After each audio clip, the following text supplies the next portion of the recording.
Welcome to the Genius Factory. Enjoy the video. In this video, I will explain how to make circle quilt blocks. We will explore two popular techniques, applique and piecing. Applique involves attaching fabric shapes onto a background, while piecing means sewing curved fabric pieces together to form a circle. Both methods offer unique design possibilities for your quilting projects.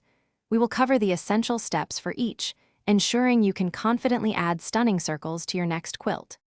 For the applique method, begin by cutting your fabric circles using a template, perhaps a 5-inch diameter circle.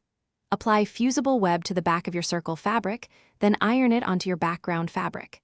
This temporary bond holds the circle in place. Finally, stitch around the edge of the circle.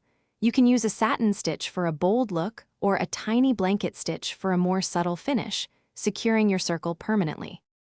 The piece circle method requires careful cutting and sewing.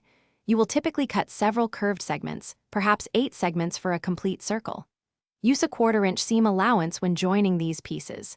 Take your time sewing the curves, guiding the fabric gently to prevent distortion. After sewing, press your seams open or to one side. This helps the block lie flat and ensures a smooth, professional appearance for your finished circle. To achieve the best results, always use a sharp rotary cutter and a non-slip ruler for precise fabric cuts. When sewing curves, practice on some scrap fabric to get a feel for guiding the material smoothly.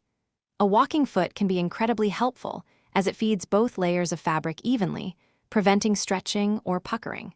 Remember, patience and precision are key to creating beautiful, perfectly round quilt blocks every time. Thanks for watching. If you found this helpful, don't forget to like and subscribe.